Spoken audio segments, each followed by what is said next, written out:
Yun, mabilis ang videos tayo mga boss. Abangan nyo yung ating full videos nito mga boss. Kaya natin, bagong bago to. Yung ating shock na Motaro. Kaso yung Motaro kasi may issue. Wala siyang rebound. Kumbaga, yung ibig sabihin ng walang rebound, pagka diniin nyo to siya, dapat unti-unti yan siyang aangat siya unti-unti. At abangan nyo rin yung review natin kung ilang ml, ilang yung sukat ng kanyang langis na pwedeng ilagay natin dito. Hindi tayo maglalagay ng malapot na langis mga boss. At para maganda yung performance, maglalagay tayo talaga ng pork oil, yung pang shock talaga. Malalaman natin to. Ito kasi 300. Medyo malaki kasi to, yung dating Motaro natin 300 to. Ito naman ay 330. Tapos ito naman ay 300.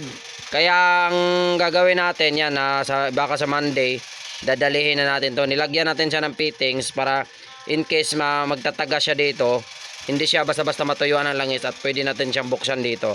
Ayusin pa lang natin yan at medyo nahirapan tayo dito gawa ng yung gamit nating welding, masyadong mataas yung kanyang hindi siya kaya at napakanipis lang nito. Yan ito yung nipis lang niya Yan yung nipis lang ni Motaro yan.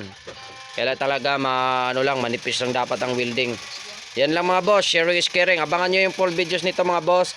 At sana may matutunan kayo sa mga ganitong DIY. Basta pag bumili kayo ng bago boss, kung may mga kakilala kayo na mga nagre-repack ng langis, mas maganda ipatanggal nyo na lang kung bago ganito. Kasi wala talaga siya, walang rebound. Wala siyang nangyayaring rebound. Halos puro compression lang. Ibig sabihin ng rebound, pag diniin mo siyang ganyan, aangat dapat siya ng dandahan. Pag diniin mo siyang ganyan, aangat dapat siya ng dandahan. Ang nangyari, wala siya, nakadiin lang siya. Ibig sabihin, itong spring lang nagdadala. Puro lang siya. Puro compression lang kung tawagin. Yan. Kaya abangan nyo yung mga videos natin. Yan, abangan nyo kung paano natin solusyonan. Tapos ito, bubuhin natin to.